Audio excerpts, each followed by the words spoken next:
বেসির রুমিন ফারহানা, আসলে আমার কাছে মনে হয় যে 5 আগস্টের পর থেকে যারা বাংলাদেশের সবচেয়ে মানে যৌক্তিক কথা তুলে ধরছেন তার মধ্যে ব্যারিস্টার রুমিন ফারহানা একজন। 5 আগস্টের আগে তো বটেই, কিন্তু 5 আগস্টের পরে অনেক বেশি যৌক্তিক জায়গা থেকে এটা বলছেন, এবং এর জন্য আমি দেখতে পাচ্ছি যে তিনি বিএনপির মধ্যেও অনেক সমালোচিত হচ্ছেন। তিনি মানে মানে অনেক জায়গা থেকে বলা হচ্ছে যে তিনি যথেষ্ট পরিমাণে বিএনপি আর থাকতে পারতেছেন না, অন্যদিকে চলে যাচ্ছেন। ব্যারিস্টার ফারহানা, এটা নিয়ে আপনি একটু আমাদেরকে একটু বলবেন। আর মান্না ভাই যেটা বললেন যে আসলে তো বড় বড় রাজনৈতিক দলরা, মানে এটা তো আসলে বিএনপির নামে আসে, যেটা করে দেখাতে পারে নাই, ওরা মৃত্যু দিয়ে রক্ত দিয়ে এটা করে দেখিয়েছে। এখন যে আমরা অনেকে এসে বলছি যে এটার ভাগও আমাদের চাই, আমাদের এটা করতে হবে সেটা করতে হবে, সেইটাও বা আপনি কিভাবে দেখেন? সংস্কারটা আপনার কাছে আসলে কি, কোনটা দেখলে আপনি বুঝবেন? মান্না ভাই খুব চমৎকার তার জায়গা থেকে বলেছেন যে কি হলে তিনি এটি বুঝবেন যে এদিকে আগাচ্ছে। আপনার কাছে আমরা একটু শুনতে চাই। আপনাকে অসংখ্য অসংখ্য ধন্যবাদ খালেদ ভাই। আমি মনে করি যে 5ই অগস্ট এবং এর আগের 1 মাস পুরো দেশ, জাতি, রাষ্ট্র, সমাজ একটা বড় ধাক্কার মধ্যে দিয়ে গেছে। এমন একটা অভ্যুত্থান যেটা হয়তো আর ঠিক অভ্যুত্থানটি হবার 1 সপ্তাহ আগেও কেউ চিন্তা করতে পারে নাই, এবং মোটামুটি সকল রাজনৈতিক দল সহ দেশের মানুষও এক প্রকার মেনে নিয়েছিল যে 2028 সাল পর্যন্ত অ্যাটলিস্ট চোখ বন্ধ করে আওয়ামী লীগ থাকবে, এবং তারপরেও আরো 5 বছর থেকে সেটা সেই 41 পর্যন্ত গড়াবে কিনা সেটা নিয়ে নানান তর্ক বিতর্ক বা কিছু কথাবার্তা হয়তো সমাজে বা রাজনীতির মাঠে চালু ছিল, কিন্তু অ্যাটলিস্ট 28 পর্যন্ত মোটা দাগে সকলেই হাসিনাকে মেনে নিয়েছিল। কিন্তু এর মধ্যে যে হঠাৎ করে এমন একটি ধাক্কা আসবে, সেটা আজকে বুকে হাত দিয়ে সকলে যদি যার যার কাছে নিজের সৎ থেকে আয়নার সামনে দাঁড়িয়ে নিজেকে প্রশ্ন করে, আমার মনে হয় তারা তাদের উত্তরটি পেয়ে যাবে। আর যে কথাটি আপনি বলছেন যে খুব বেশি বোধহয় আর পার্টিজান থাকা যাচ্ছে না, খুব বেশি বোধহয় বিএনপি আর আমাকে মনে হচ্ছে না, তার কারণ সম্ভবত এই ধাক্কাটি না আমার মনে হয় প্রত্যেকের ভেতরেই নাড়া দিয়ে গেছে। ধরুন, আমি যদি একজন ব্যক্তিগত রাজনীতিবিদের বা একজন রাজনৈতিক ক্ষুদ্র কর্মী এবং একজন আইনজীবী মানবাধিকার কর্মীর চোখ দিয়ে পুরো ঘটনাটিকে দেখি, আমার কাছে মনে হয়েছে কেবলমাত্র একটি নির্বাচন, কেবলমাত্র মন্ত্রিসভার মুখগুলোর পরিবর্তন, কিংবা কেবলমাত্র সংসদ সদস্যদের এক পালের পরিবর্তে অন্য পাল গিয়ে সংসদে বসে যাওয়ার জন্যই এই 2000 মানুষ রক্ত দেয়নি।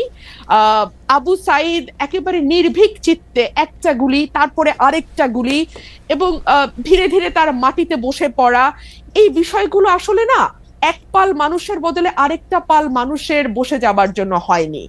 এবং আমার কাছে মনে হয়েছে যে আমার চিন্তার জগতে যে বিরাট একটি ধাক্কা লেগেছে, এই ধাক্কাটি আসলে সকলেরই কম বেশি লেগেছে, কিন্তু এটার স্থায়িত্ব বা এটার ইম্প্যাক্ট এক একজনের জীবনে এক এক রকম হবে। ধরুন, আমার কাছে মনে হয়েছে যে একটি সুষ্ঠু নির্বাচন, বাংলাদেশে যদি একটি সুষ্ঠু নির্বাচনের ধারাবাহিকতা থাকতো তাহলে কি হতো? তাহলে 2014 সালে হাইলি লাইকলি বিএনপি সরকার গঠন করত এবং শেখ হাসিনা এবং আওয়ামী লীগ বিরোধী দলে বসতো। 18তে গিয়ে হয়তো আবার তারা ক্ষমতায় যেত, 24-এ হয়তো আবার অন্য আরেকটি দল বিএনপি হয়তো ক্ষমতায় আসতো। এভাবে একটা পালা বদলের মধ্যে দিয়ে যেত, এবং পালা বদলের মধ্যে দিয়ে গেলে যে বিষয়টি হতো খালেদ, আমার কাছে মনে হয় রাষ্ট্রের যে প্রতিষ্ঠানগুলো যেগুলোকে দুমড়ে মুচড়ে ভেঙে ফেলা হয়েছে 15 বছরে, সেই প্রতিষ্ঠানগুলোকে এভাবে হয়তো ভেঙে ফেলা যেত না।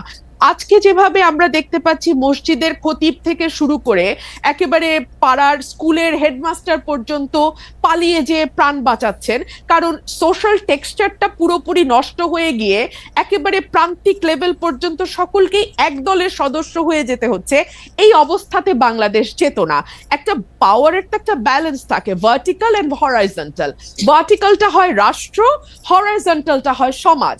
কিন্তু আমাদের এই সমাজের টেক্সচারটাকে, সমাজের বুননটাকে খুবই সিস্টেম্যাটিক্যালি হত্যা করা হয়েছে, এবং হত্যা করা হয়েছে খুবই একটা পারপাসফুলি, একটা মানে লক্ষ্যকে সামনে রেখে। লক্ষ্যটা হচ্ছে আমাকে যে কোনো মূল্যে ক্ষমতায় থাকতে হবে। সুতরাং এইরকম ভুল যদি পরবর্তীতে কোনো রাজনৈতিক গোষ্ঠী এই ভুলটি করবার ন্যূনতম চেষ্টা করে, এই দেশের মানুষ কিন্তু মরতে শিখেছে এবং ওরা কিন্তু একটা ভীতির মধ্যে ছিল। হ্যাঁ, 15 বছর লিখতে ভয় পায়, বলতে ভয় পায়, নিজেকে এক্সপ্রেস করতে ভয় পায়, ইচ্ছা করে একটা পালের মধ্যে লুকিয়ে থাকে, সেই জায়গা থেকে একটু ইন্টারাপ্ট করি। আপনি যেই অবস্থাটা বর্ণনা দিলেন, আপনার মনে কি এই শঙ্কাটা রয়ে গেছে, যেহেতু আপনি শুরু করেছিলেন যে এক পাল মানুষ থেকে আরেক পাল মানুষ, আপনার মধ্যে কি এই শঙ্কা রয়ে গেছে যে বিএনপি আসলেও তাদের ইয়াটা একটা লম্বা হবে এবং প্রায় একই ধরনের জায়গা হবে, যেইটা মানে যেই আশঙ্কা মান্না ভাইয়েরও আসে, সেই আশঙ্কা কি আপনারও আসে যদি আসলে এই গুণগত পরিবর্তনটা না হয়? দেখুন, বিএনপি 17 বছর নানান রকম জুলুমের মধ্যে দিয়ে গেছে। এই জুলুমের শিক্ষা বিএনপি কতটা নিয়েছে এটা বিএনপি ক্ষমতায় আসলেই আরো পরিষ্কারভাবে বোঝা যাবে। তবে বিভিন্ন জায়গায় আমরা যেই মেসেজগুলো পাই, সেই মেসেজগুলো খুব সুখকর নয়, এবং এটা যে সুখকর নয় এটা তো বিএনপির চেয়ারম্যান নিজেই স্বীকার করছেন, তাই না? তো তাহলে অথচ উনি কিন্তু বারবার ওনার নেতা কর্মীদের সতর্ক করছেন। এখানে দুটো তিনটা বিষয় হতে পারে, যে এক হচ্ছে যে ওনার বক্তব্য কি ওনার দলের তৃণমূলে যারা এই ধরনের কর্মকাণ্ডের সঙ্গে যুক্ত হচ্ছেন, মধ্যম পর্যায়ের যারা যুক্ত হচ্ছেন। একটা সেকেন্ড বেশি ফারানা, আপনি যখন এই কথা বলছেন, আমাদের একজন দর্শক এই মন্তব্য পাঠিয়েছেন যে ফেসিস্ট আমলে রুমিন ফারানার প্রতিবাদী ভয়েস আমাদের সকলকে প্রেরণা যোগাতো, এখন কিছু কিছু এলাকায় বিএনপির অপকর্মের বিরুদ্ধে আমরা কি সেই একই কণ্ঠ শুনতে পাবো কিনা? ইন্টারেস্টিং, আমি ঠিক এই কথাটাই বলছিলাম, তাই না খালেদ ভাই? হ্যাঁ, তো এই ওনার এই কথাটা কি lower level, lower tier, mid tier and high tier খুব বেশি গুরুত্ব দিচ্ছে না? গুরুত্ব না দিলে কেন দিচ্ছে না? কারণ তারা কি মনে করছে যে কোনো ব্যবস্থা নেওয়া হবে না? কিন্তু আমরা তো বেশ কয়েকটি জায়গায় ব্যবস্থা নিতেও দেখলাম, তাই না? যদিও পরবর্তীতে আমরা দেখেছি যে অনেককেই আবার স্থগিত পদ আবার ফিরে এসছে, কিংবা বিরাট অভিষেকও হয়েছে দলে। তো এগুলো কি আসলে একটা বার্তা পৌঁছায় যে আসলে খুব বেশি কিছু হবে না, এই প্রথম একটু একটু ব্যবস্থা হবে, পরে আবার যেই থোর বড়ি খাড়া বড়ি থোর? তো এই কথাগুলো বলবার একজন রাজনৈতিক কর্মী হিসেবে আমার বাংলাদেশে বসে একটু কিছু টোল আছে ডেফিনেটলি, তাই না? সো ফর এক্সাম্পল, সেই টোলটা কি হতে পারে? আমি নিজেও নিজের সাথে হিসাব করেছি। সেই টোলটা হতে পারে যে হয়তো আমাকে নমিনেশন দেওয়া হবে না, মন্ত্রিত্বের হয়তো প্রশ্ন থাকবে না।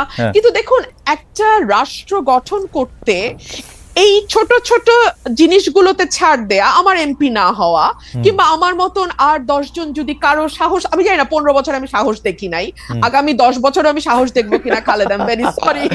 আমি বেরিসা ফারানা, আপনাকে একটু থামাই এ পর্যায়ে। আমি শুধু প্রশ্নটা করে রাখি, সেটা হচ্ছে যে আপনি একাদশ জাতীয় সংসদে অন্যতম বিরোধী কণ্ঠস্বর ছিলেন, সংসদের মধ্যে সংসদের বাইরে, কিন্তু যারাই বিগত 3 সংসদ নির্বাচন অংশ নিয়েছেন, সংসদে গিয়েছিলেন, তাদের ভালোভাবে দেখছে না বৈষম্য বিরোধী ছাত্র আন্দোলনের নেতারা বিগত 3টি নির্বাচনের সমালোচনা করলে একই সঙ্গে সংসদে থাকা ঠিক হয়েছে কিনা সেটি প্রশ্ন করছে। আমাদের দুটি প্রশ্ন, যে আপনি আসলে অন্য কোনো রাজনৈতিক দলে, বিশেষ করে এই বৈষম্য বিরোধী ছাত্র আন্দোলনে যদি একটি রাজনৈতিক দল সংগঠন করে, সেখানে আপনি যাবেন কিনা, এক। আর দুই হচ্ছে যে আপনি যে আশঙ্কাটি করছেন যে আসলে নমিনেশন মনোনয়ন না পাওয়ার ব্যাপারে, সেটির ক্ষেত্রে আমি সেটা বলছি না খালেদ, আমি একটু ক্লিয়ার করি, না হলে না খুব একটা হেজি হয়ে থাকে।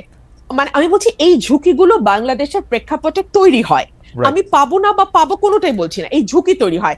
এখন এই ঝুঁকি নেওয়ার দেশের স্বার্থে, দেশের কল্যাণ, এবং যে ধরেন একগুচ্ছ মানুষ, কয়েক লক্ষ মানুষের কিন্তু একটা প্রত্যাশা যে 15 বছর তো ওই মানুষটিকে আমরা সত্য বলতে দেখেছি, সাহসী ভূমিকায় দেখেছি, এখন কি তিনি ওই জায়গাগুলোতে কম্প্রোমাইজড হয়ে যাবেন? একটি নমিনেশনের জন্য কিংবা একটি মন্ত্রিত্বের জন্য করে কম্প্রোমাইজ করবেন? আমি আসলে বেছে নিয়েছি কম্প্রোমাইজ না করাটাই। ওকে।